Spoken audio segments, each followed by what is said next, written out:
6일 주일 예배 시작하겠습니다. 다 함께 찬송가 210장 찬양하시겠습니다.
사도신경으로 신앙 고백하시겠습니다. 나는 전능하신 아버지 하나님, 천지의 창조주를 믿습니다. 나는 그의 유일하신 아들, 우리 주 예수 그리스도를 믿습니다. 그는 성령으로 잉태되어 동정녀 마리아에게서 나시고 본디오 빌라도에게 고난을 받아 십자가에 못 박혀 죽으시고 장사된 지 사흘 만에 죽은 자 가운데서 다시 살아나셨으며 하늘에 오르시어 전능하신 아버지 하나님 우편에 앉아 계시다가 거기로부터 살아있는 자와 죽은 자를 심판하러 오십니다.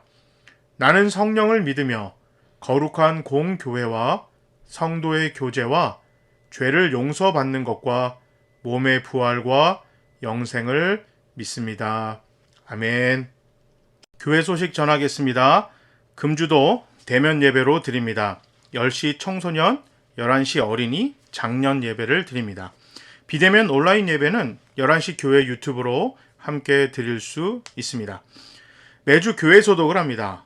또한 교회에 들어오실 때 체온 측정과 명부 작성은 꼭 해주시기 바랍니다. 손소독과 한 칸씩 자리를 띄어서 앉으시기 바랍니다. 서로의 안전을 위해 음식물 섭취나 신체 접촉은 피해 주시기 바랍니다. 온라인 헌금 안내입니다. 국민은행, 신한은행 계좌로 온라인 헌금해 주시면 감사드리겠습니다. 하루빨리 정상화가 되도록 기도 바랍니다. 코로나19로 힘든 시간이 계속해서 지나가고 있지만 우리 모두 기도하고 힘냅시다. 교회 소식 여기까지 전하겠습니다. 오늘 보실 하나님 말씀은 사도행전 1장 1절부터 5절까지 말씀입니다. 데오빌로님, 나는 첫 번째 책에서 예수께서 행하시고 가르치신 모든 일을 다루었습니다. 거기에 나는 예수께서 활동을 시작하신 때로부터 그가 택하신 사도들에게 성령을 통하여 지시를 내리시고 하늘로 올라가신 날까지 하신 모든 일을 기록했습니다. 예수께서 고난을 받으신 뒤에 자기가 살아계심을 여러 가지 증거로 드러내셨습니다. 그는 40일 동안 그들에게 여러 차례 나타나시고 하나님 나라에 관한 일들을 말씀하셨습니다. 예수께서 사도들과 함께 잡수실 때에 그들에게 이렇게 분부하셨습니다. 너희는 예루살렘을 떠나지 말고 내게서 들은 아버지의 약속을 기다려라. 요한은 물로 세례를 주었으나 너희는 여러 날이 되지 않아서 성령으로 세례를 받을 것이다. 아멘. 누가복음과 사도행전은 하나의 스토리로 이어져 있습니다. 누가복음은 상편, 사도행전은 하편이라고 말할 수 있습니다. 첫 번째 책인 누가복음은 예수님의 이 땅에서의 사역에 관한 이야기를 담고 있습니다. 주님의 탄생, 고난, 죽음, 그리고 부활과 승천에 이르기까지의 과정이 기록되어 있습니다. 누가복음은 예수님의 승천으로 끝이 나고 사도행전은 예수님의 승천으로부터 시작됩니다. 그래서 예수님의 승천 사건이 누가복음과 사도행전이 나눠지는 분기점이 됩니다. 그리고 사도행전은 누가복음에 없는 부활과 승천 사이의 일도 다루고 있습니다. 그래서 사도행전을 좀 더 잘 이해하기 위해서는 누가복음을 함께 읽어야 합니다. 오늘부터 시작하는 하나님 나라의 이야기 사도행전을 차근차근 짚어가면서 누가복음도 함께 살펴보겠습니다. 예수님께서는 구원을 위한 일을 시작하시면서 제일 처음 하신 말씀이 바로 하나님 나라입니다. 또한 승천 직전 마지막에 가르치신 말씀도 하나님 나라입니다. 많은 사람들이 하나님 나라를 죽어서 가는 장소 천국으로 생각합니다. 하나님 나라는 죽어서 가는 장소가 아니라 하나님의 다스리심 아래서 살아갈 때 임하는 나라입니다. 우리가 하나님의 다스리심 아래서 살아가게 될 때 우리의 삶에 하나님 나라가 이미 시작된 것입니다. 하나님의 다스리심 아래서 살아가는 사람들이 있는 곳이 하나님의 나라입니다. 내가 하나님을 나의 주, 나의 왕으로 모시고 그분의 다스리심 아래서 살아가게 될 때 내 삶에 하나님의 나라가 임하게 된 것입니다. 오늘 우리 가정도 마찬가지로 하나님을 왕으로 주님으로 모시고 그분의 말씀대로 순종하며 살 때 우리 가정에 하나님 나라가 임하게 됩니다. 우리 교회도 마찬가지고 주님의 뜻에 따라 교회를 운영하고 예수님을 주님으로 신실하게 모실 때 우리 교회는 하나님 나라가 됩니다. 우리들의 삶에서 하나님의 나라가 시작되고 있습니까? 임하셨습니까? 이 질문이 예수님이 끊임없이 하신 질문이셨습니다. 그리고 누가는 누가복음과 사도행전을 통해서 데오빌로에게 하나님 나라에 대해서 계속해서 전하고 있습니다. 교회는 예수께서 선포하신 이미 시작된 하나님의 나라가 확장되도록 복음을 전파하는 의무가 있습니다. 엄밀히 말하면 유일한 의무입니다. 교회가 이 땅에 존재하는 이유입니다. 이 땅의 모든 사람이 하나님을 그들의 왕이요 주님으로 고백하도록 하고 그것으로 인해서 하나님의 통치를 받고 살아가는 하나님 나라의 백성이 되게 하는 것입니다. 바로 전도입니다. 그 전도가 교회의 의무입니다. 자, 4절에 보면 제자들은 일상 속에서 부활하신 주님과 함께 식사를 했습니다. 그러니까 실제 삶에서 변화산과 같은 그런 특수한 상황이 아니라 그들의 일반적인 삶에서 예수님을 만나고 예수님과 대화를 하고 주님의 가르치심을 받은 것입니다. 제자들과 식사를 하시던 자리에서 예수님은 예루살렘을 떠나지 말라고 명령하셨습니다. 자, 당시의 제자들은 예수님처럼 자신들도 붙잡혀 처형을 당할까 두려웠습니다. 자, 그런데 예수님은 종교법이 아니라 정치범으로 잡히셨고 사형을 당하셨습니다. 당시 로마는 예루살렘을 제외한 다른 지역은 크게 신경 쓰고 있지 않았습니다. 그래서 제자들은 예루살렘을 머무는 것이 예수님처럼 그들도 잡힐 위험에 놓여 있다고 생각했습니다. 자, 사실 예수님의 제자들은 대부분 예루살렘 출신이 아니라 갈릴리 출신 사람들입니다. 그래서 굳이 예루살렘에 머물러 있을 필요는 없었습니다. 그러나 예수님은 제자들에게 예루살렘을 떠나지 말라고 당부하셨습니다. 로마가 예수님을 정치범으로 사용을 시킨 것은 당시 종교 지도자들의 강력한 요구였습니다. 로마도 예수님이 로마에 대항한 정치범이 아닌 것을 알고 있었습니다. 누가복음 23장에 이 사실에 대해 상세하게 기록하고 있습니다. 누가복음과 사도행전을 데오빌로에게 썼는데 그가 누구인지는 알려져 있지 않습니다. 데오빌로가 당시 예수님을 믿고 있었는지 아닌지조차도 알 수는 없습니다만 한 가지 확실한 것은 누가가 데오빌로를 각하라고 칭하는데 당시 각하라는 호칭은 상당한 고위 관료에게 사용하던 호칭이었습니다. 이 말은 예수님의 사형에 관해서 이 사건에 대해서 데오빌로도 충분히 사실 여부를 확인할 수 있었다는 것입니다. 그럼에도 누가가 당당히 당시 로마 총독 빌라도가 예수님의 무죄를 인정했다고 밝혔던 것은 이것은 공공연한 사실이었습니다. 예수님의 잡히신 것과 그의 죽음은 제자들에게 있어서 꽤나 큰 충격이고 공포였습니다. 자, 그런데 사실 로마나 종교 지도자들 입장에서는 예수님의 사형, 이 사건은 조용히 빨리 묻히기를 원했습니다. 왜냐하면 이 사건이 우리 일제 식민지 시대로 비추어 보면 당시 일본이 조선의 많은 사람들의 사랑을 받고 있는 지도층의 한 사람을 아무런 이유도 없이 죄도 없이 잡아서 사형을 시킨 것입니다.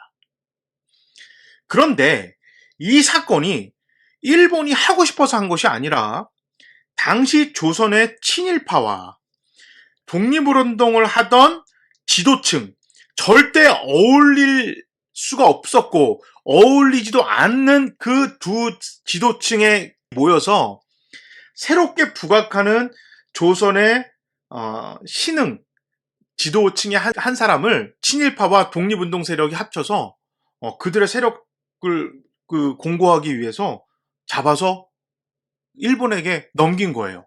그리고 일본은 이 사람을 사형을 시키면 조선 사람들이 이거 폭동 일으킬 것 같은데, 그래서 안 하려고 그랬어요. 야, 이 사람은 뭐 정치범은 아닌데 우린 안 할 거야. 그러니까 이 두 세력이 너희가 안 하면 우리가 폭동 일으킬 거야. 이러니까 총독이 이건 정말 하기 싫지만 그러면 너네가 책임져. 알았지? 그러고 나서 그 조선의 지도층을 사형시킨 거예요. 이렇게 이해하시면 돼요. 그러니까 지금 로마 입장에서든 이스라엘 종교 지도자들 입장에서든 이 사건이 많은 이스라엘 사람들이 알면 안 됐습니다. 그러니까 괜히 예수님의 제자들을 잡아서 예수님처럼 고문하고 사형을 시킨다면 이 사건이 당시에 뭐 뉴스도 없고 인터넷도 없던 시대니까 입에서 입으로 소문처럼 퍼져나갈 거 아니에요? 그런데 예수님 한 사람만 이렇게 딱 잡혔어요. 그래서 그렇게 사건을 처리했고 그냥 자기들만 입을 다물고 예수님의 제자들이 막 여기저기 떠들고 다녀봐야 모른 채 하고 있으면 이거는 조용히 묻힐 거다 이렇게 생각하고 있었단 말입니다. 그래서 굳이 예수님의 제자들을 잡아서 고문하고 죽일 필요는 없었습니다.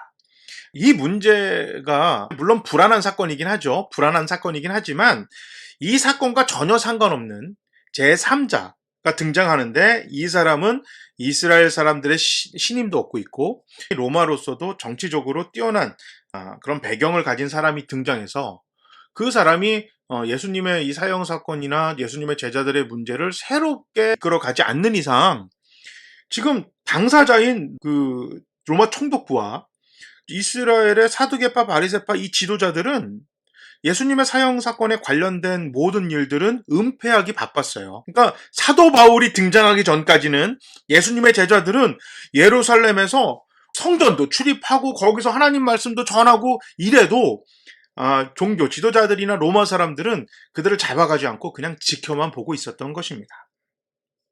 그러니까 예수님은 제자들에게 굳이 너희가 가장 무서워하는 그 일은 일어나지 않을 것이다 말씀하고 계시는 것입니다. 자, 그리고 예수님은 얼마 지나면 더 이상 제자들과 함께 하지 않으십니다. 제자들이 예루살렘을 떠나 각자 고향으로 돌아가면 현실적으로 예수님의 제자로 살지 못합니다. 이미 예수님이 십자가에서 돌아가시자마자 과거의 생활로 돌아가서 고향에서 어부로 살았던 경험이 그들에게는 바로 얼마 전에 있었습니다. 그래서 예수님은 과거의 삶에 잡히지 않고 계속해서 하나님 나라의 복음을 전하는 전도자로 살기 위해서는 예루살렘에 머물 것을 명령하셨습니다. 예수님께서 오늘 본문의 제자들에게 예루살렘에게 머물라고 하신 것은 크게 세 가지 이유입니다.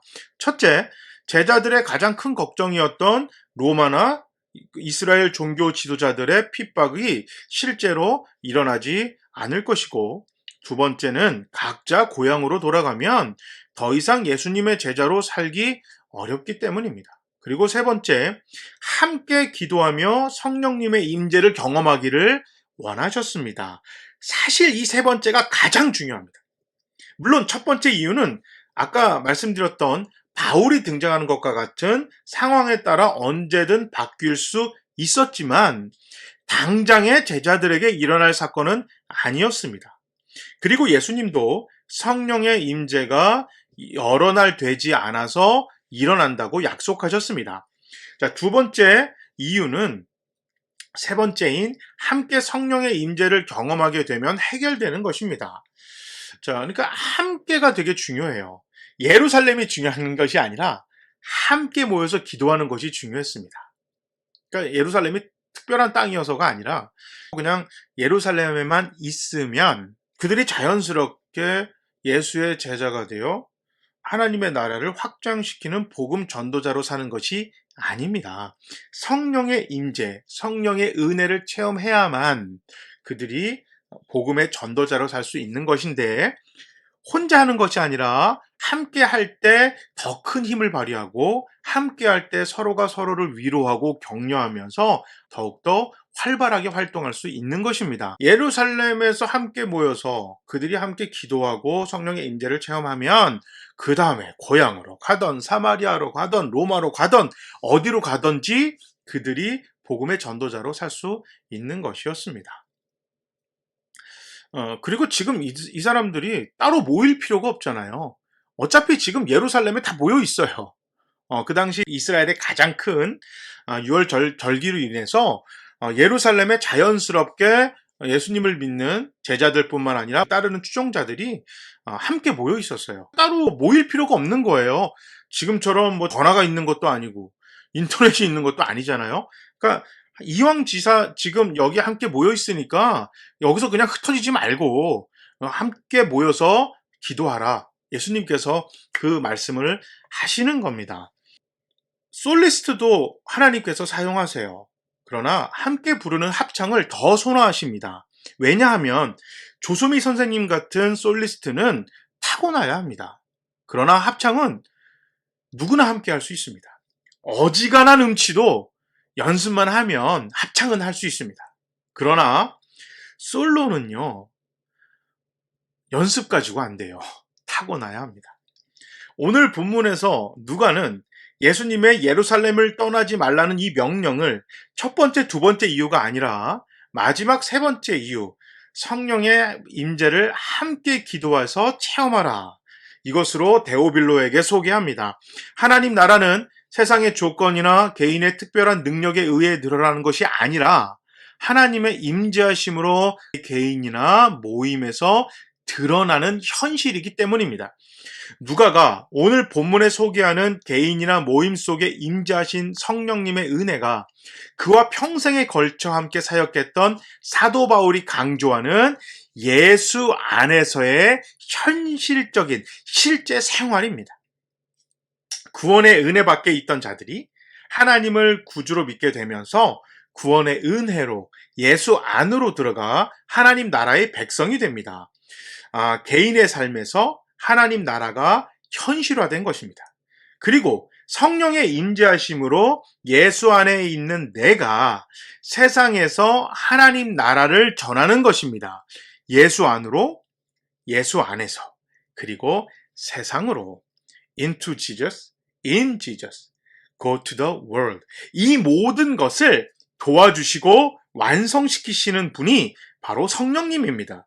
누가는 앞으로 전개될 하나님 나라 이야기를 시작하면서 성령님의 도우심이 예수 안에 있는 개인과 교회들이 하나님 나라를 세상으로 확장시킬 수 있는 근본임을 밝히고 있습니다. 예수님은 하나님 나라가 시작하는 구원을 물과 성령으로 거듭나야 한다고 요한복음 3장 5절에 말씀하셨습니다. 그리고 오늘 본문에서 이미 하나님 나라가 실현된 백성에게 성령 세례가 필요함을 말씀하십니다. 성령 세례는 구원을 위한 성령의 도우심이 아니라 이 땅에 확장되어질 하나님 나라를 위한 기초입니다. 세상으로 나가야만 하는 전도자들이 되기 위한 필요 충분 조건입니다. 그래서 성령 세례는 초능력적인 능력의 발현이 절대 아닙니다. 이것을 꼭 기억해야만 합니다. 전도자가 되기 위한 출발점, 아주 그 기본, 바로 이것이 성령의 임재, 성령 세례입니다. 앞으로 전개되는 하나님 나라의 이야기 속에서 성령의 세례가 무엇인지, 어떤 목적과 방향을 지녔는지 대해 누가는 하나님 나라의 이야기들을 소개하며 밝히고 있습니다. 하나님의 자녀, 하나님의 백성으로만 살기를 원한다면 솔직히 오늘 말씀은 크게 와닿지 않고 필요 없을 수도 있어요. 그러나 교회다운 교회가 되기 위해서는 하나님 나라의 이야기를 잘 기억하고 배우고 실천해야만 합니다. 그리고 우리는 하나님의 백성인 동시에 모두가 교회라는 것을 잊지 말아야 합니다. 교회라는 것은 하나님의 믿는 무리, 하나님을 주인으로 모시는 자, 이게 교회라는 뜻이거든요. 그러니까 하나님의 자녀, 하나님의 백성은 하나님의 자녀와 백성인 동시에 하나님의 교회인 것입니다. 그래서 우리가 교회다운 교회, 성도다운 성도가 되기 위해서는 성령의 임재, 성령 충만한 성령 세례가 꼭 필요한 것입니다. 예수님을 믿기로 결정만 하면 우리가 구원을 받는 거예요. 예수 안으로 들어가는 것입니다. 그리고 예수 안에서 살기 위해서는 성령의 은혜, 성령의 도우심이 필요하죠. 에베소서에서 계속 이야기했던 예수 안에서 교회답게 성도답게 사는 것입니다. 교회답게 성도답게 사는 것은 이 땅에 하나님 나라를 확장시키는 복음을 전하는 것입니다. 그리고 이 복음을 전하기 위해서는 성령 세례, 성령의 임재가 꼭 필요하다. 그러니까 예수 안으로 들어가기 위해서는 우리가 예수님을 구주로 믿는 그 믿음이고요. 예수 안에서, 그리고 세상에서 하나님의 자녀답게, 백성답게, 교회답게 살기 위해서는 성령의 임재, 성령 세례, 성령의 충만이 꼭 필요한 것이다. 그러니까 우리는 하나님의 백성인 동시에 하나님의 교회입니다. 그렇기 때문에 성령 세례는, 성령의 임재는 선택이 아니라 우리 모두의 의무이고 꼭 필요한 것임을 잊지 않고 성령의 임재와 성령의 세례를 사모하고 기도하고 기대하고 기다리는 우리 모두가 되어야겠습니다. 제가 한번 기도하겠습니다. 사랑의 하나님, 주님의 십자가 은혜로 하나님의 자녀, 하나님 나라의 백성이 되어 예수 안으로 들어가는 큰 은혜를 받았습니다. 예수 안에서 하나님 나라가 우리 삶에서 실현되고 있음을 믿습니다. 이제는 우리 교회를 통해 하나님 나라가 우리의 가정, 직장, 사회, 국가로 확장되기를 소망합니다. 성령님, 우리에게 임재하여 주시옵소서. 성령님, 충만하게 우리 안에 흘러넘쳐 주시옵소서. 성령님의 도우심을 믿고 주님의 사랑을 삶으로 전하며 살겠습니다. 사도행전에 하나님 나라를 전하며 확장시켰던 사건들이 이야기로 끝나지 않고 우리 교회와 우리 모든 삶의 실제 이야기가 되기를 간절히 원합니다. 성령님 도와주시옵소서. 강력하게 임재하시기를 원하고 또 원합니다. 힘들고 어려운 중에 주님께 예물을 드렸습니다. 경제적 어려움 속에서도 헌금을 한 당신의 자녀들을 축복해 주시옵소서. 재정에 어려운 자녀들과 교회를 도와주시옵소서. 귀하게 드린 헌금 더욱 귀하게 쓰이도록 주여 도와주시옵소서. 코로나19와 경제적 재난이 하루속히 끝나게 하시고 이 어려움에 신음하는 당신의 자녀들과 교회를 도와주시기를 간절히 바랍니다. 여호와는 우리에게 복을 주시고 우리를 지키시기를 원하며 여호와는 그의 얼굴을 우리에게 비추사 은혜 베푸시기를 원하며 여호와는 그 얼굴을 우리에게로 향하여 드사 평강 주시기를 간절히 원합니다. 아멘.